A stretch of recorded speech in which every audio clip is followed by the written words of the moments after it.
जंजिऱ्याला डिवचू नका. का कोंडाजी बाबा? त्या सिद्ध्याचं उत्पन्न बुडल याची काळजी वाटते तुम्हाला? काय बोलताय सरासरी? मग जंजिऱ्यावर हल्ला करण्याचा हुकूम दिलेला असताना त्या सिद्ध्याची खुशामत कशासाठी?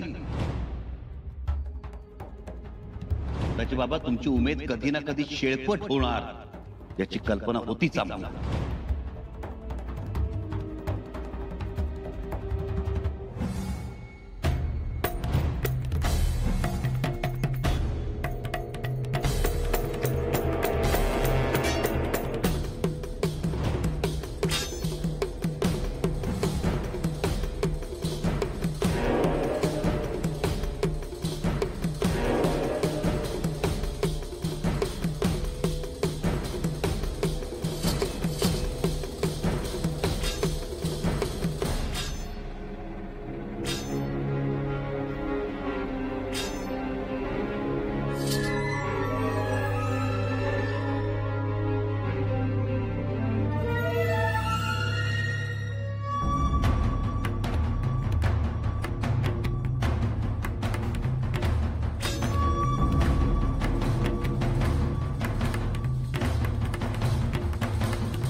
अहो अजून किती दमवचाल कोंडाजी बाबासनी?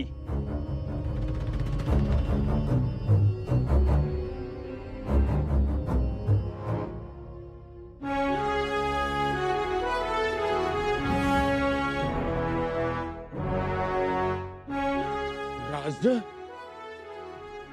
मुजरा राज, अहो काय चेष्टा करायलाय साही? चेष्टा कसली कोंडाजी बाबा? फक्त आजमावून बघितलं. अहो कसली परीक्षा घ्यायला सा? 2 दिवस झाले तुम्ही सांगाल तसं वागा लागलोय. सगळ्यांच्या मोर उलट बोलून बाहेर पडलो तिथनं. अहो लाख लाख इंगड्या डसल्या अंगाला. आणि आम्हाला काय आनंद झाला वय? अहो या जंजिऱ्याच्या मोहिमेसाठी केवढे गंभीर आरोप करावे लागले तुमच्यावर. काय वाटलं असेल आमच्या जीवाला? आणि आरोप काय तर शहजादा मुअज्जम कडनं सोन्याच्या मोहरा घेऊन त्याला सोडला.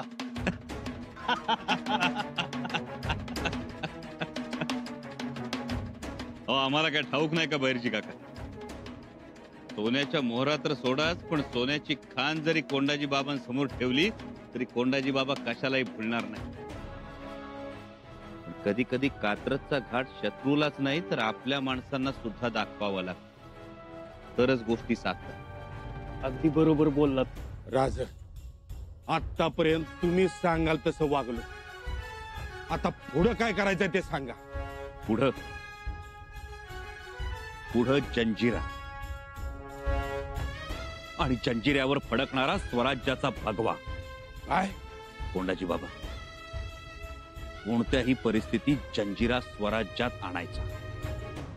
जर जंजिरा स्वराज्यात आला तर औरंगजेबाचं, फिरंग्यांचं, टोपीकरांचं खच्चीकरण होईल. कोंडाजी बाबा, आम्हाला जंजिरा हवाय. राज बाबा, तुमच्या धाडसाला, चपळतेला आम्ही मानतो. तुमच्यासारखा बुद्धिवंत योद्धा होणे नाही. तुम्हाला शत्रूची मानसिकता लगेच कळते. बाबा, तुम्ही आमच्या आबासाहेबांना पन्हाळगड घेऊन दिला. आम्हाला जंजिरा हवाय. राज दिला. यो कोंडा जीवाचा मांडा करून स्वराज्याला देणार. तुम्ही नुसतं बोला आणि आम्ही असताना राजाने काळजी करायचं कारणच काय? काळजी नाहीच कोंडाजी बाबा, पण पन्हाळगड हा जमिनीवरचा किल्ला होता. जंजिरा हा समुद्रातला दुर्ग आहे आणि म्हणूनच त्या सिद्धीला एवढी मस्ती. सिद्धी पाण्यातला असला तरी त्याला कुठं माहिती आहे म्या किती पाण्यातला आहे ते त्याला तुम्ही तिथं गेल्यावर समजल, तवर नाही कळणार. कोंडाजी बाबा, या कामी अत्यंत सावधानता बाळगावी लागणार, कारण तुम्ही जंजिऱ्यात घुसून जंजिरा घेताय. घेतला राज. जंजिरा म्हणजे काय गुलबकावलीचं फुल आहे न मिळाला. घेतला. बाबा, पन्हाळा घेताना किमान 65 जण तरी सोबत होते. इथं तेवढी माणसं नाही. असतील फार तर 10-12. राज एका पायावर तयार आहे एक कोंडाजी बाबा. बाबा, जंजिरा अभेद्य आहे, कणखर आहे. एवढा फेसाळता दर्या, पण तो सुद्धा जंजिऱ्याचे पाय धुतो. समुद्रात असल्यामुळं फितुरीला वाव नाही, सहजासहजी आत जाता येत नाही. आणि मुख्य म्हणजे समुद्रात काही लपत नाही, निदान पाण्यावरच तरी. कोंडाजी बाबा, जंजिऱ्यावर आक्रमण करणारे तुम्ही पहिले नाही. सर्वात प्रथम आबासाहेबांनी स्वराज्याचे पेशवे शामराजपंत रांझेकर आणि थोर सरदार बाजी घोलप यांना जंजिरा घेण्यासाठी पाठवलं होतं. जंजिरात त्यावेळी बनाव झाला होता. सिद्दी खैरियत आणि सिद्दी कासिम जंजिरा गाव सोडून थळ गावात येऊन राहिले होते. पेशवे शामराजपंत रांझेकर आणि बाजी घोलप यांना हे समजताच त्यांनी थळ गावाला वेढा दिला, घरांची झडती सुरू केली. तेव्हा जीव वाचवण्यासाठी हा सिद्दी खैरियत आणि सिद्दी कासिम कोशा घालून जनानखान्यात लपून बसले आणि वेढा उठताच नावेतून पुन्हा जंजिऱ्यात गेले. पेशवे शामराजपंत रांझेकर आणि बाजी घोलप यांना हे समजताच ते चिडले. पण त्यावेळी सिद्दी खैरियतनं वेगळाच डाव खेळला. त्याने जंजिरा बहाल करण्याच्या निमित्तानं पेशवे शामराजपंत रांझेकरांना जंजिऱ्यात बोलावून घेतलं आणि विश्वासघातानं कैद केलं आणि परत जंजिऱ्याकडे बघणार नाही असा कबुली जबाब घेऊन सोडून दिला. हाच तो सिद्दी खैरियत. सिद्दी खैरियत.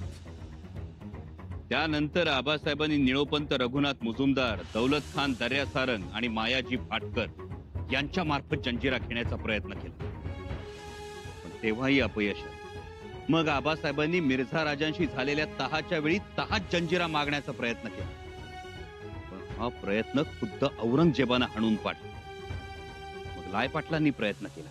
लाय पाटलांनी तर जंजिराच्या तटाला चिड्या सुद्धा लावल्या होत्या, पण ऐन वेळी मोरोपंत पिंगळे पोहोचले नाहीत आणि पुन्हा एकदा अपयश आलं. राज, मोठ्या महाराजांनी असं किती प्रयत्न केलं? 8 वेळा प्रयत्न करूनही प्रत्येक वेळी अपयशच पदरी पडली. याचं मुख्य कारण म्हणजे जंजिऱ्याची अभेद्यता. उंच तटाला लागून असलेले 19 बुलंद बुरुज, 4 उपबुरुज आणि बुरुजाच्या जंग्यांमधून डोकावणाऱ्या 360 महाकाय तोफा. शिवाय समोरच्या बाजूला 3 अजस्त्र तोफा आहेत, कलाल बांगडी, लांडा कासिम आणि चावरी. आणि मुख्य म्हणजे सिद्दी खैरियतचं उलट काळीच. तो त्याच्या माणसांना चुकू देत नाही आणि कुणी चुकलाच तर पोत्यात घालून त्याला समुद्रात बुडवतो, म्हणून थासतीये. जे कळायचं ते कळलं आम्हास. आता निस्ता आदेश द्या. आदेश एकच, तुम्ही बनाव करून आमच्याशी भांडून स्वराज्यातून बाहेर पडला आहात. अब्दुल्ला दळवीच्या मदतीनं जंजिऱ्यात प्रवेश मिळवायचा आणि सिद्दी खैरियतचा विश्वास संपादन करायचा आणि जंजिऱ्यावरचं दारुगोळ्याचं कोठार उद्ध्वस्त करायचं. कोठाराला आग लावून मोठा स्फोट घडवून आणायचा. स्फोट करायचा? जंजिऱ्याला बाहेरून धडका देऊन उपयोग नाही, कारण सिद्धीच्या तोफा आपल्या होड्या गलबत तटापर्यंत पोहोचूच देत नाही. जंजिरा घ्यायचा असेल तर तो बाहेरून नाही, आतून पोखरला पाहिजे, म्हणून स्फोट करायचा. राज, राज, तुमचा आदेश शिरसावंद्य. पाय उचला राजा. बाबा,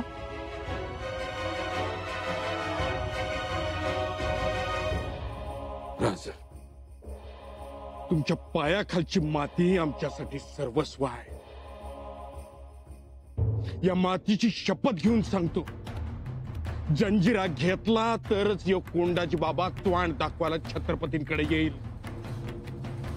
आजपासून यो कोंडा जंजिऱ्यासाठी शिवधोंडा.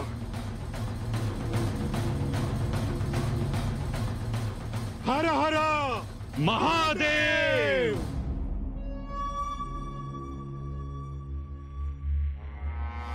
सलाम हुजूर। मालिक, आपने हमें याद फरमाया। अब्दुल्ला दळवी, हम तुम्हें कुछ दिखाना चाहते हैं।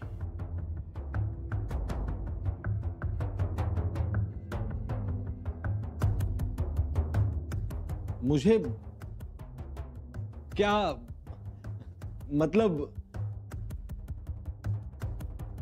हुजूर आप कहीं मेरा मजाक तो नहीं कर रहे हो? वो तश्तीरी देख रहे हो?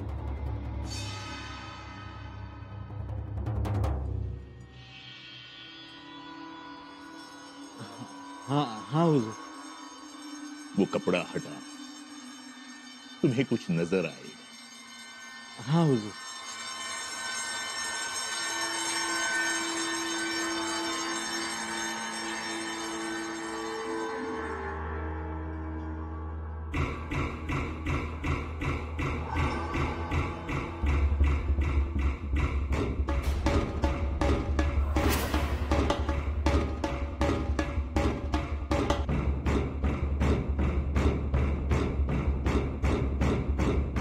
हुजूर ये क्या? इतना भी नहीं जानते? कटा हुआ सिर है। हाँ। ये हमारा बड़ा प्यारा जासूस था, चालाक, होशियार और जाबाज भी। जी लेकिन जंजीरा गद्दारी बर्दाश्त नहीं करता। झूठ, फरेब, दगा करने वालों का यही हर्ष होता है। अब्दुल्ला, हाँ हाँ हाँ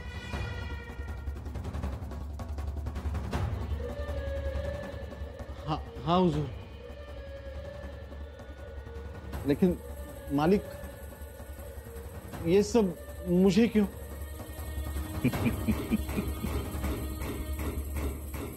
क्योंकि तुम भी बहुत होशियार और चालाक हो। कहीं तुमसे ये गलती ना हो। मैं कुछ समझा नहीं मालिक। इस जासूस ने कुछ मोहरों के लालच में आकर हमसे बेवफा की, और जंजीरा किसी का उधार रखता नहीं, चुकता कर देता है। उड़ा दी गर्दन। अब समझे?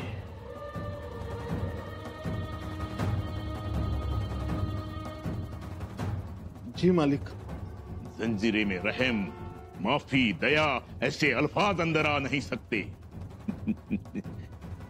दीवारें ऊंची है ना? जी मालिक। और दरिया की हर लहरें बता देती हैं इस दीवारों को सब कुछ। तुमने वो संभाजी का सरदार, क्या नाम? कोंडा जी। कोंडा जी फर्जन। कोंडा जी, उसके बारे में पता करो। कहीं हमारे साथ फरेब तो नहीं हो रहा है। जांच पड़ताल करो। शिवाजी का सरदार इतनी आसानी से हमें मिल रहा है, ये संभा की चाल भी हो सकती है। जी मालिक। अगर हमें थोड़ी सी भी आहट मिलती है तो कोंडा जी का और उसके साथ तुम्हारा भी यही हर्ष किया जाएगा। जी हुजूर।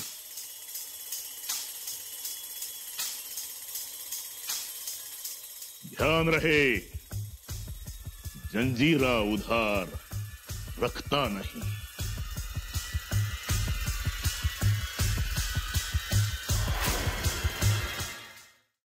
आता आमची योजना ऐका, नीट लक्षात ठेवा.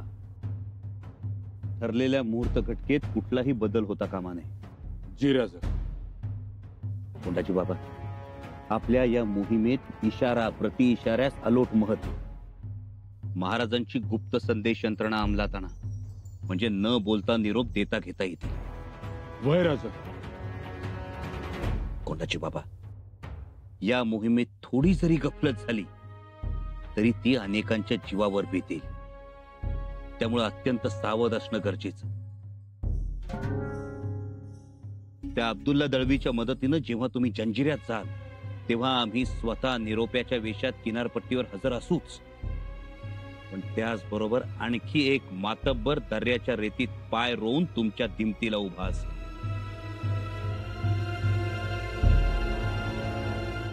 दादाजी रघुनाथ देशपांडे. दादाजी? होय, दादाजी रघुनाथ देशपांडे. ते तुमच्यावर लक्ष ठेवून असतील. त्यांची फौज तुमच्यापासून काही अंतरावर असेल आणि त्यांचे अनेक लोक मासेमारीच्या निमित्तानं समुद्रात दबा धरून असतील. कोंडाजी बाबा, जेव्हा तुम्ही जंजिऱ्यावरचं दारुगोळ्याचं कोठार उडवाल तेव्हा प्रचंड स्फोट होईल आणि जंजिरा हादरेल. जंजिऱ्याचे किमान 3 बुरुज तरी ठिकऱ्या ठिकऱ्याहून आसमानात उडतील. कैक हशमांच्या चिंधड्या उडतील. अनेक जण जागेवर तर बाकीचे समुद्रात खडकावर आपटून मरतील. सिद्धी खैर्याच्या कांठळ्या बसतील. एकच हाहाकार उडेल, कारण हा स्फोट प्रचंड असणार आहे. कारण जंजिऱ्यावरच्या 360 तोफांना लागणारी दारू या कोठारात भरलेली आहे. आणि जंजिऱ्यावरचा तोफखाना हेच मर्मय जंजिऱ्याच्या अभेद्यतेचं. त्यामुळे स्फोट होता सिद्धी खैर्यात भांबावून जाईल. त्याचं डोकं जड होईल, त्याला काही सुचेनासं होईल आणि हीच संधी असेल आपल्यासाठी. दादाजी देशपांडे हजारो नावांना इशारा करतील आणि जखमी नागाला जशा लाखो मुंग्या चिकटतात तसे आपले मावळे जंजिऱ्याला भिडतील. जे कोणी प्रतिकार करायला समोर येतील त्यांचा वेध बांदल सरदारांचे निष्णात बाणधारी घेतील. स्वतः दादाजी जंजिऱ्यात येतील. भगवा तर तुम्हालाच फडकवायचा आहे. कोंडाजी बाबा, जंजिऱ्याच्या होलमुख बुरुजावर फडकणाऱ्या भगव्याचं दर्शन घ्यायला सूर्योदयाबरोबर आम्ही जंजिऱ्यात येऊ. जी राजा, मी वाट पाहिन. लक्षात ठेवा, येणाऱ्या अमावस्येच्या दुसऱ्या दिवशी हा स्फोट घडवून आणायचा आहे. त्याबद्दल झाल्यास सांकेतिक भाषेत कळवा.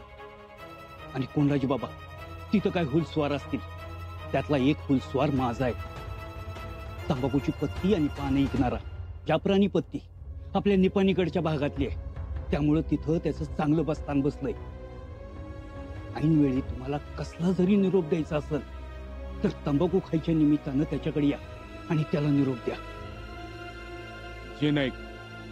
कोंडाजी बाबा, उद्या अब्दुल्ला दळवीला भेटायचं आणि त्याच्याबरोबर तुम्ही जंजिऱ्याकडे जायचं, पण तेव्हा आम्ही असू.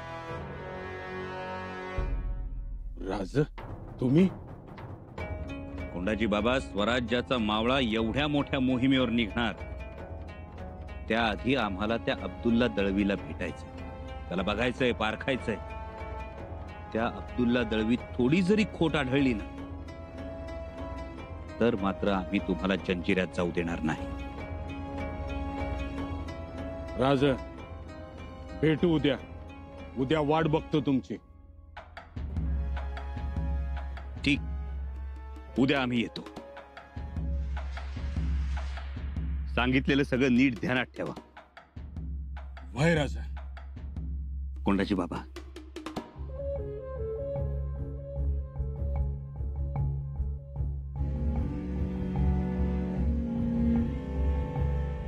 बैरजी काका, कोंडाजी बाबांना उपयोगी पडतील अशा रीतीने आपली माणसं पेरून ठेवा. जी महाराज. ही मोहीम जशी नाजूक तशीच धोकादायक. महाराज, कोंडाजी बाबांना आबदार ठेवायची कसोशी करणार. करायलाच पाहिजे. बैरजी काका, आपल्याला जंजिरा तर हवाच, पण त्याचबरोबर आपला माणूस सुद्धा सुरक्षित परत यायला हवा. महाराज, तुम्ही अजिबात काळजी करू नका. माझी माणसं जीवाचं रान करतेली. आजच मी गावागावात माणसं पाठवतो. पाठवा, पण सगळी माणसं गाठीची घ्या. बैरजी काका, थोडी जरी हलगर्जी झाली ना तरी आपल्या माणसाच्या जीवावर बेतू शकतं. जी महाराज. उद्या कोंडाजी बाबा त्या अब्दुल्ला बरोबर जंजिऱ्याच्या दिशेने रवाना होतील. त्याआधी कोंडाजी बाबांच्या सुरक्षिततेसाठी जेवढं म्हणून करता येईल तेवढं करायचं. राजा, राजा, अहो काय हे? तब्येत बरी आहे ना व तुमची? बैरजी काका, आमची काळजी करू नका. आता काळजी करायची ती कोंडाजी बाबांची आणि त्यांच्या सुरक्षिततेची. होय महाराज, पर तुम्ही आता जरा आराम करा बरं. आराम कसला बाहेरची काका? उद्या कोंडाजी बाबांना निरोप द्यायचा आणि त्याआधी त्या अब्दुल्लाला एकदा नीट नजरे घालून घालायचा.